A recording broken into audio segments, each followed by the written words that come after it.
잠언 4장 23절에 보면 무릇 지킬 만한 것보다 내 마음을 지키라. 생명의 근원이 이에서 남이니라 라는 말씀이 있습니다. 우리가 살아가는 데 있어서 중요한 것이 많이 있지만 마음을 지키는 것이 매우 중요하다는 것을 우리는 너무나 잘 알고 있습니다. 아무리 환경이 어렵고 삶이 힘들다 할지라도 마음을 잘 지키는 사람은 그 어려움을 잘 이겨낼 수가 있기 때문입니다. 마음이 어떻게 움직이는가? 마음이 어디로 향하고 있는가? 어떻게 알 수가 있을까요? 우리가 무엇인가를 욕망을 가지고 한다는 것은 곧 마음을 가지고 하는 것이라고 할 수가 있겠습니다. 욕망은 힘이 강력하죠. 삶에서 가장 강력한 힘 가운데 하나가 바로 욕망이라고 할 수가 있습니다. 욕망하면 부정적인 느낌이 강합니다. 조금 바꾸면 욕구라고 한번 해보시면 좋겠습니다. 영어로는 desire라는 단어가 사용되고 있는데요. 존 엘드리지라는 분이 인간의 욕망이라는 책에서 이런 말을 했습니다. 따라서 한번 해볼까요? 욕망은 하나님이 주신 선물이다. 욕망은 하나님이 주신 선물이라는 것입니다. 한번 잘 생각을 해보세요. 욕망이 없었다면, 다르게 말하면 욕구가 없었다면 인간은 어떤 위대한 일도 이루어내지 못했을 거라는 것이죠. 요즘 우리 한국인들이 많이 하는 취미 가운데 하나가 등산입니다. 제가 주일 아침에 금성산 아래로 이렇게 돌아서 중부성전에 가는데요. 주일 아침이면 정말 어떨 때는 6시, 7시 이런 시간에 등산하러 차를 타고 온 분들이 참 많이 있습니다. 어떤 날은 정말 지나가기가 어려울 정도로 차가 빽빽이 있는 경우가 있습니다. 산에 올라가야지 라는 욕구가 내 안에서 일어납니다. 그러니까 산에 올라가죠. 그렇지 않겠습니까? 또 산에 한 번 더 갔다 오면 다음에도 내가 산에 올라가야지. 주말이 되면 야, 오늘은 산에 가야 되겠어 라는 욕구가 여러분 안에서 일어나기 때문에 산에 올라가는 겁니다. 그런데 산에 올라가는 사람을 보면서 더워 죽겠는데, 힘들어 죽겠는데 뭐하러 산에 가지? 집에서 그냥 편안히 누워서 쉬지. 이런 생각을 가지고 있는 사람들은 산에 올라가는 사람들을 보고도 그런 욕구가 전혀 일어나지 않습니다. 저도 산에 올라가야지 그런 욕구는 별로 없는 것 같아요. 그래서 등산하는 사람들을 보면서도 나도 올라가야 되는데 내가 왜 이렇게 하고 있지? 이런 생각이 안 들어요. 그런데 등산을 좋아하는 분들은 산에 올라가는 사람들을 보기만 해도 속에서 막 산에 올라가고 싶은 욕구가 일어나가지고 나도 올라가야 되겠어.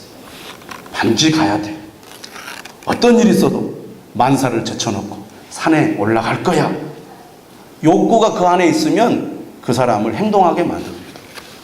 사람들의 마음에 이런 욕구와 욕망이 있었기 때문에 사회가 발전하고 세상이 변화되는 거 아니겠습니까? 그런 의미에서 볼 때 욕망은 하나님이 주신 선물이다.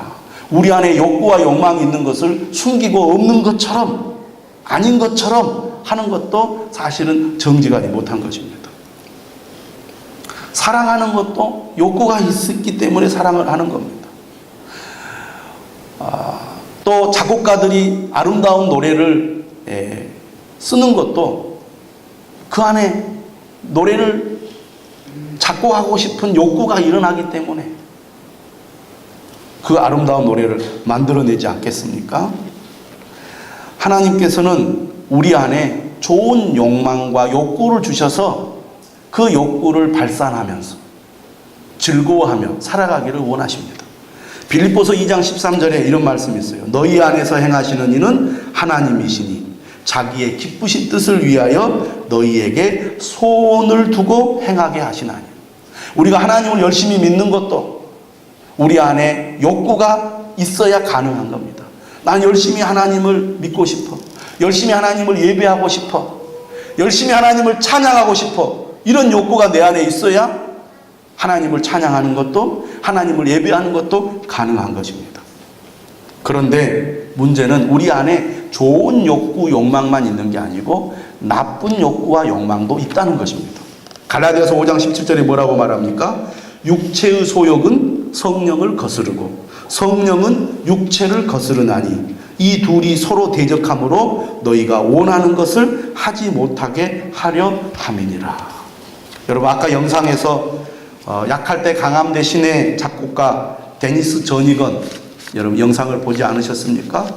그는 선천적인지 후천적인지 알 수 없지만 동성애의 욕구가 그 안에서 강하게 일어났습니다. 감사하게도 그는 예수 그리스도를 믿고 하나님 안에 거했기 때문에 동성애에 깊이 빠지지 않고 속에서 갈등을 하고 있었던 것이죠. 내가 하나님의 말씀을 들어야 해 라는 마음과 내 안에 본능적인 동성애적인 욕구가 안에서 충돌을 했습니다. 그래서 사람들 앞에서는 전혀 그런 것이 없는 것처럼 자신을 숨겼다고 그랬어요.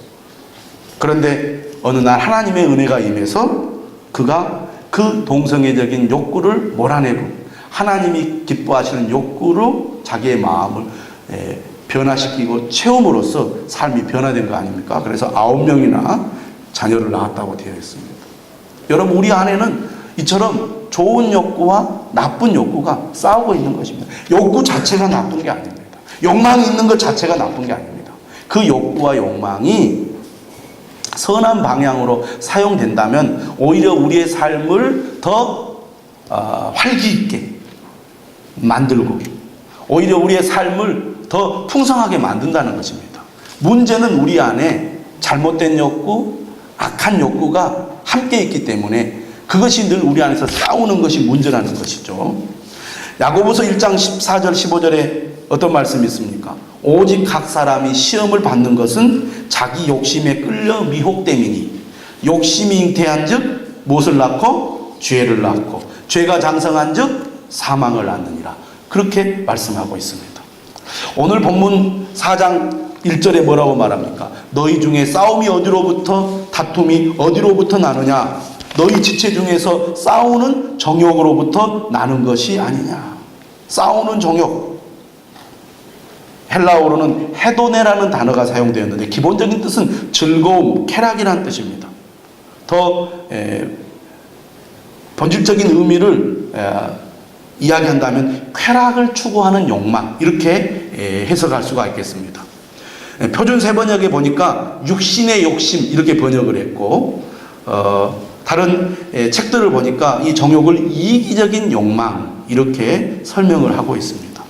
우리 안에 기본적으로 욕구와 욕망이 있는데 그것이 이기적인 욕망으로 발전한다는 것은 어떤 것을 의미하느냐? 야고보서 말씀을 생각해 보면 이렇게 우리가 해석해 볼 수가 있습니다. 죄로 이끄는 욕망. 다시 말하면 우리 안에 있는 욕망이 죄로 이끈다면 그것은 욕심이고 정욕이라는 것이죠. 두 번째로는 하나님의 뜻을 거역하는 욕망입니다. 우리 안에 욕망이 있는데 그것이 하나님의 뜻을 거역하는 방향으로 나가게 만든다면 그 욕망은 제거해야 될 욕심이고 정욕이라는 것이죠. 세 번째로는 다른 사람을 아랑곳하지 않는 욕망입니다. 오늘 1절의 말씀, 싸움이 어디로부터, 다툼이 어디로부터 나느냐? 앞에 나오는 싸움은 물리적인 도구를 동원하여 싸우는 것을 싸움이라고 말하고 있고, 두 번째 다툼은 물리적인 힘을 사용하지 않는 싸움을 다툼이라고 하고 있습니다. 왜 싸움과 다툼이 일어납니까? 나의 욕망과 다른 사람의 욕망이 충돌하기 때문에 싸움이 일어나는 것이죠. 남에게 피해를 주지 않는 욕망이라고 한다면 문제가 되지 않을 것입니다. 문제는 다른 사람과 함께 있을 때 나의 욕망과 다른 사람의 욕망이 충돌을 하면 거기에서 다툼과 싸움이 일어납니다. 저는 여름이 되면 이상하게 비빔면이 먹고 싶습니다. 비빔면이 땡겨요. 그래서 제가 슈퍼에 가서 비빔면을 사면 어지간하면 제가 슈퍼에 가지 않습니다. 그런데 여름이 되면 슈퍼에 가서 팔도 비빔면 비빔면을 사가지고 끓여 먹는데 120g이 양이 적어요. 제 욕구를 충족시키지 못합니다. 제가 2층 부엌에 가서 이제 비빔면을 다 끓여 먹으려고 봉지를 탁 열었는데 한 개를 더 끓여 먹을까 그런 갈등이 생겼어요. 그랬는데 부엌에 보니까요 그 국수 다발이 있더라고요. 그래서 야 저걸 함께 섞어서 먹으면 되겠다. 그래가지고 물을 끓인 다음에 비빔면을 먼저 넣었습니다. 그래서 한 2분 정도 끓인 다음에 국수를 일부를 딱 빼가지고 함께 딱 넣었더니 정말 아주 마치 맞게 면이 익었더라고요. 그래가지고 이제 찬물로 싹 이렇게 씻은 다음에 이제 비빔면 그 스프를 딱 섞었더니 구분이 잘 되지 않는 거예요. 비빔면의 면과 국수의 면이 구분이 되지 않고 제 배를 아주 만족시켜 줬습니다. 그런데 이상하게도 여름 더위만 딱 지나면 비빔면이 그때부터는 먹고 싶은 생각이 없어요. 한번 먹어볼까? 땡기질 않아요. 사람이 욕구가 있다는 게 얼마나 중요한지 모릅니다. 욕구가 있다는 것이 이 사람의 마음을 기쁘게 하고 행복하게 하는 것 같아요. 자, 그런데 여러분 한번 생각을 해보세요. 만약에 여러 사람이 지금 비빔면을 끓여가지고 먹는다고 생각을 해보십시오. 그런데 한 사람이 욕심을 부립니다. 야, 너 먹지 마. 이거 양이 적어. 하고 남들은 한 숟가락 먹는데 내가 다 먹었다. 그러면 거기에서 싸움이 일어나는 거예요. 네가 뭔데 너만 먹느냐. 이렇게 되는 것이죠. 우리 안에 있는 욕구가 다른 사람의 권리나 이익을 침범하게 되면 그때부터 어떻게 됩니까? 싸움이 일어나게 되는 거죠. 우리의 욕구가 남은 아랑곳하지 않고 남의 그 유익은 아랑곳하지 않고 내 욕구만 채우려고 한다면 그것은 욕심이 되고 정욕이 된다는 것입니다. 또 네 번째로 욕심은 무엇입니까? 4절의 말씀대로 세상과 벗되는 방향으로 이끌어 간다면 그 욕구는 욕심이 되고 정욕이 된다는 것이죠. 그러므로 우리 안에 있는 어떤 욕구와 욕망이 있을 때, 나 안에 이런 욕구와 욕망이 있으면 안 돼. 아예 제거해 버려야 돼. 그러면 그 사람은 정말로 무기력한 사람이 될 겁니다. 하나님이 내게 이런 먹고 싶은 욕구, 하고 싶은 욕구, 무엇을 즐기고 싶은 욕구를 주셔서 감사합니다. 할렐루야. 내가 하나님 주신 이 욕구를 정말 즐겁게 기쁨으로 누리겠습니다. 이런 자세가 필요합니다. 근데 그것과 함께 혹시 내 안에 있는 이런 욕구가 죄로 이끌고 있지는 않는지, 하나님의 뜻을 거역하고 있지는 않는지, 다른 사람을 아랑곳하지 않고 내 이익만 추구하고 있지 않는지, 이 욕구가 하나님을 멀리하고 세상과 벗되는 방향으로 이끌어가고 있지 않는지 늘 감시하는 자세가 필요하다는 거예요. 그래서 그쪽으로 나간다? 그러면 제거해야 됩니다. 중단해야 된다는 거죠. 그럴 때 우리가 욕구를 좋은 방향으로 발산할 수 있고, 또 하나님이 은혜를 주셔서 하나님을 향한 욕구, 거룩한 야망, 거룩한 욕망을 가지고 하나님을 기쁘시게 하는 그런 삶을 살 수도 있다는 것을 오늘 우리는 말씀을 통해서 분명히 알아야 되겠습니다. 문제는 이런 이기적인 욕망, 욕심이 우리의 삶에 진정한 만족을 주느냐? 오늘 성경은 아니다라는 것입니다. 아니다라는 거예요. 오늘 성경은 뭐라고 말합니까? 욕심을 내면 여러분들이 원하는 것을 다 얻느냐? 아니다. 욕심을 내어도 얻지 못한다. 이렇게 얘기하고 있습니다. 그리고 오늘 2절의 말씀이에요. 너희는 욕심을 내어도 얻지 못하여 살인하며 시기하여도 능히 취하지 못함으로 다투고 싸우는도다.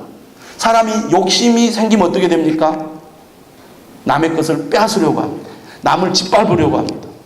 남을 제껴놓고 내 이익을 취하려고 해요. 그러면 거기에서 뭐가 나요? 싸움이 나오는 것이죠.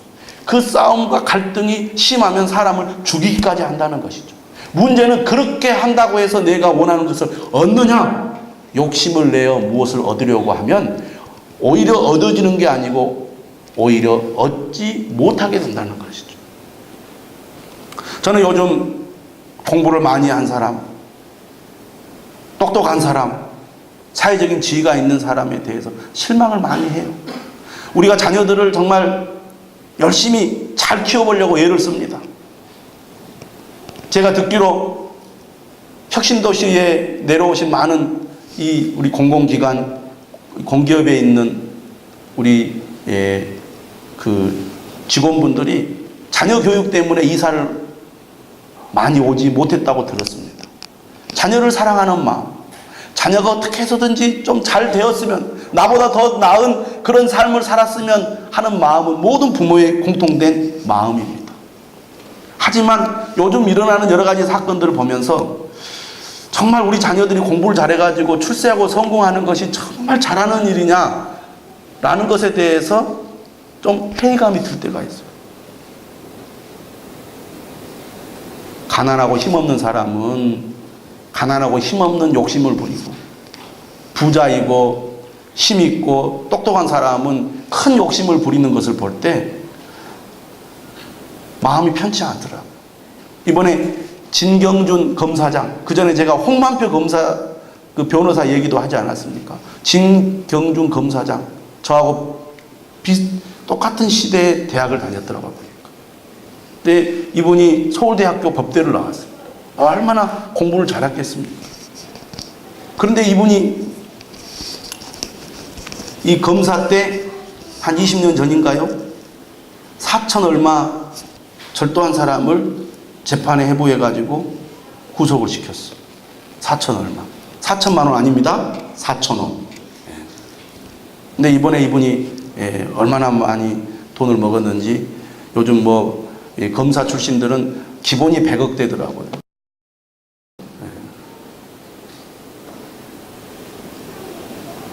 그런데 문제는 그렇게 욕심을 내어서 남들도 그 정도 받는데 나도 그 정도는 받아야지, 그런 생각했을지 모르겠지만 결국 어떻게 됩니까? 욕심을 내었지만 자기가 원하는 것을 얻지 못했다는 거예요. 오늘 말씀이 그걸 잘 보여주고 있어요. 너희는 욕심을 내어도 얻지 못하여 살인하며 시기하여도 능히 취하지 못함으로 다투고 싸우는도다. 내 삶이 평안하지 못해요. 내 삶이 진정으로 만족을 얻지 못해요. 욕심은 계속 우리를 계속 싸움에, 다툼에 자리로 우리를 계속 내몰아갑니다. 그러니 그 삶이 불행하죠. 여러분, 우리가 아무리 많은 것을 가지고 있으면 뭐합니까? 내 마음에 평안이 없고 기쁨이 없으면 그 인생은 불행한 인생이죠. 그런데 오늘 성경은 뭐라고 말합니까? 왜 욕심을 내어도 얻지 못한다고 말합니까? 원인이 어디 있다고 말합니까? 4장 3절에 이렇게 말합니다. 얻지 못함은 구하지 아니하기 때문이다. 이 말은 무슨 말입니까? 우리에게 필요한 것, 우리가 진정으로 원하는 것을 주시는 분은 누구다? 하나님이시라는 겁니다. 야고보서 1장 17절에 말하죠. 온갖 좋은 은사와 온전한 선물이 다 위로부터 빛들의 아버지께로부터 내려오나니. 여러분, 우리가 아무리 욕심을 부리고 많은 것을 얻고자 해도 욕심을 가지고 있는 한 진정으로 만족을 얻기가 어렵다는 거예요. 만족할 수가 없다는 겁니다. 그렇기 때문에 우리는 얻는 것 같아도 만족하지 못하고, 더 욕심을 부려도 우리가 원하는 것을 제대로 얻지를 못하게 되어 있습니다. 정말 우리에게 만족을 주시는 분, 우리의 필요를 아시고 채워주시는 분, 우리가 간절히 원할 때 정말 우리에게 있어야 할 것을 주시는 분은 하나님이시다고 말해요. 온갖 좋은 은사와 온전한 선물이 다 위로부터 빛들의 아버지께로부터 내려온다고 말하고 있습니다. 그런 면에서 볼 때 기도는 무엇입니까? 기도는 욕심을 채우는 수단이 아니라는 거예요.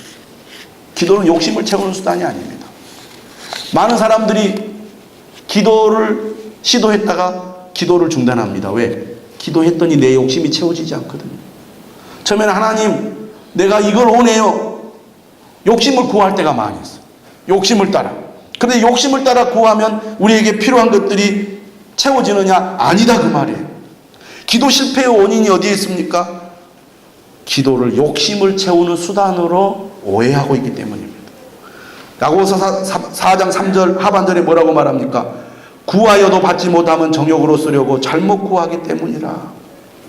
3절, 2절 너희가 얻지 못하면 구하지 아니하기 때문이요 구하여도 받지 못하면 정욕으로 쓰려고 잘못 구하기 때문이라.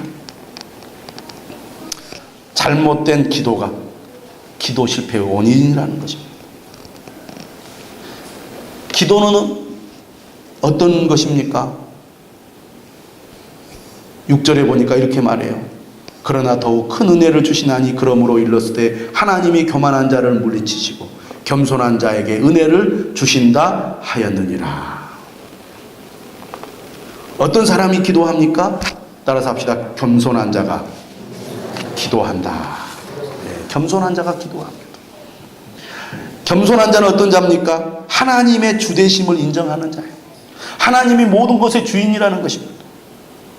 하나님의 도우심이 절대적으로 필요하다고 인정하는 자가 겸손한 자예요. 나는 하나님이 없으면 안 됩니다. 하나님이 나에게 좋은 것을 주시는 분이요 하나님이 내게 필요한 것을 채워주시는 분임을 나는 믿습니다 라고 인정하고 하나님 앞에 나아가는 자가 기도하는 자요 겸손한 자라는 겁니다. 그런 의미에서 우리가 기도하지 않는다는 것은 내 마음속에 무엇이 있다는 거예요? 교만함이 있다는 겁니다. 교만하다는 건 다른 게 아니에요. 나는 하나님 없어도 내 힘으로 할 수 있습니다. 그러나 우리가 정말 내 힘으로 모든 걸 다 할 수 있느냐? 아니죠. 하나님이 우리와 함께 하시고 하나님이 우리를 도와주셔야 할 수 있는 거 아니겠습니까? 그런 의미에서 우리가 정말 진정으로 하나님의 응답을 받기 원한다면 하나님의 은혜를 받기 원한다면 겸손한 마음으로 하나님 앞에 기도하는 여러분 되시기를 바랍니다. 기도의 사람이 좋은 건 뭡니까? 우리가 계속 기도하다 보면요 말씀을 따라 말씀에 귀를 기울이고 기도하다 보면 하나님께서 정말 우리에게 필요한 욕구와 우리가 버려야 될 욕심을 하나님께서 구별하게 해주세요. 이건 내가 욕심을 부린 거구나. 내가 버려야 될 욕심이구나. 아니야, 이건 정말 하나님이 내게 주신 소원이야. 하나님 내게 주시려고 이런 기도를 하게 하셨어 라고 하나님께서 그것을 분별하게 해주신다는 겁니다.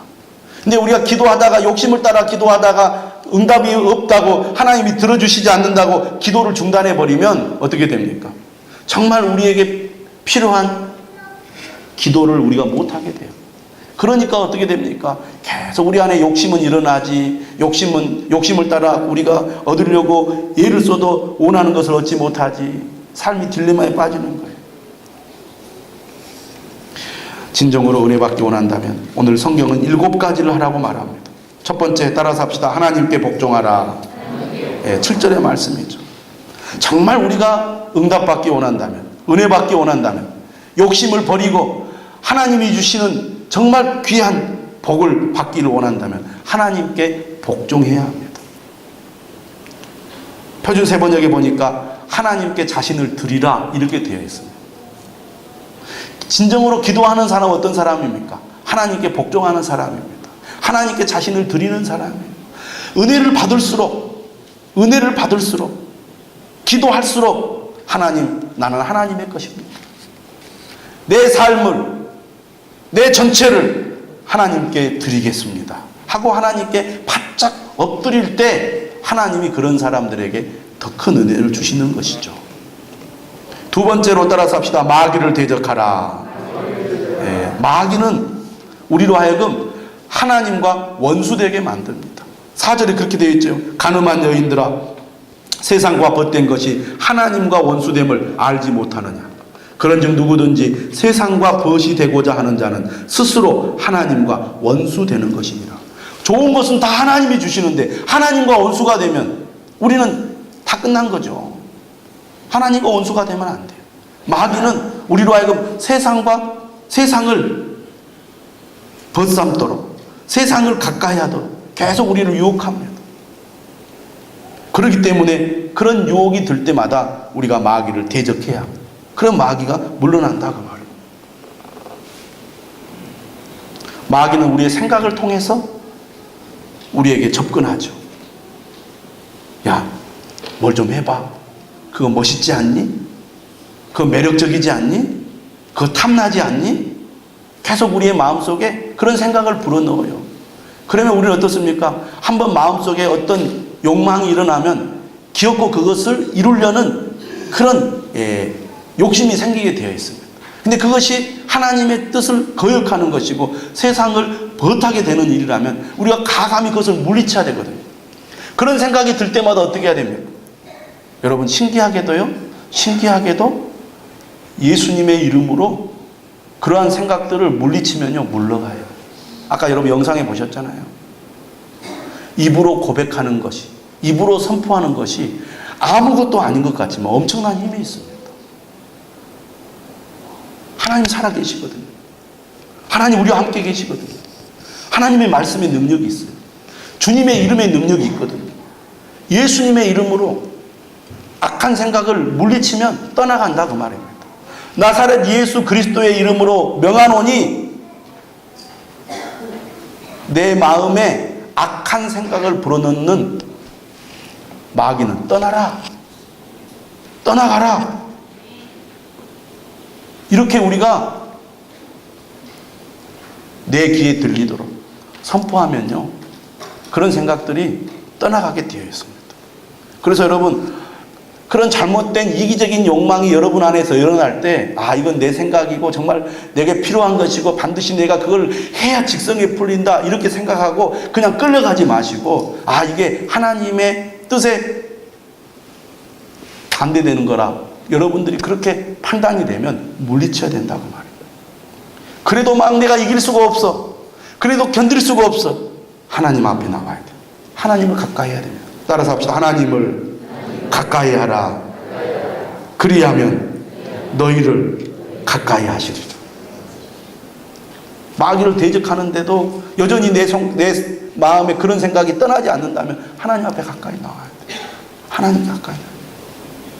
그래서 죄를 이기는 사람들, 그런 잘못된 욕망을 이기는 사람들을 보면은 소그룹에 모여서 자신의 그런 잘못된 욕망을 고백해요.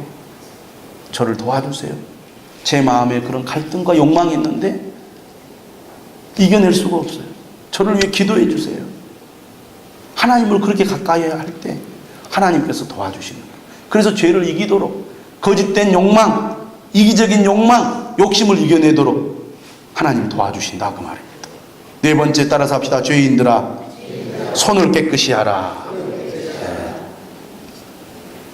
손을 깨끗이 하라는 거죠. 죄를 끊어버리라 그 말입니다. 과감하게 결단이 필요합니다. 결단.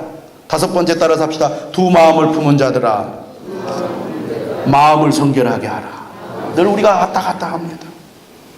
성령께서 우리의 마음을 정말 깨끗하게 해주시도록 우리가 하나님 앞에 더 가까이 나가야 되겠습니다.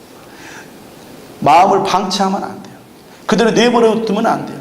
그냥 감정대로, 욕망대로, 욕심대로 막 끌려다니도록 나를 그렇게 내팽개치지 마십시오. 마귀를 대적하고 하나님을 가까이 하고 손을 깨끗이 하고 정말 마음을 성결하게 해서 내 안에 있는 그런 잘못된 욕망들을 제거해버려야 됩니다. 여러분, 혹시 내가 세상을 버타면서 너무 이 세상의 욕망과 욕심 때문에 즐겁고 신나고 짜릿하고 어찌할 수 없을 만큼 좋습니까? 9절에 그렇게 말합니다. 슬퍼하며 애통하며 울지어다. 너희 웃음을 애통으로, 너희 즐거움을 근심으로 바꿀지어다. 죄의 유혹은 달콤하죠. 욕심의 유혹은 달콤합니다. 쾌락을 주거든요. 끊을 수 없는 그런 달콤함을 주기 때문에 우리 마음이 이렇게 결단을 못 내리고 흔들린다고 말해요. 하나님 앞에 나올 때마다 정말 통곡해야 됩니다. 회개해야 됩니다. 가슴을 쳐야 됩니다. 마지막으로 주 앞에서 낮추라. 그리하면 주께서 너희를 높이시리라. 여러분, 사는 길은 정말 내가 하나님 앞에 엎드리는 것밖에 없습니다. 하나님이 도와주셔야 됩니다. 하나님이 정말 나를 살려주셔야 됩니다. 하나님이 나와 함께 해주셔야 합니다. 그래야 내가 살 수 있습니다. 이렇게 정말 겸손한 마음으로 하나님을 붙들 때 우리 안에 있는 이 악한 욕망, 이기적인 욕망, 욕심을 물리치는 그런 사람이 될 수 있을 것입니다. 여러분, 휴가철이죠. 이제 본격적인 휴가입니다. 그동안 얼마나 일하느라고 여러분 많이 심신이 지치셨습니까? 이번 휴가 기간에 욕심도 내려놓는 그런 여러분들 되시기를 바랍니다. 여러분 마음이 불편하고 불행한 것은 욕심 때문이에요. 욕심을 버리면 훨씬 홀가분해집니다. 하나님께서 그 은혜를 저와 여러분들에게 주시길 주님의 이름으로 축원합니다.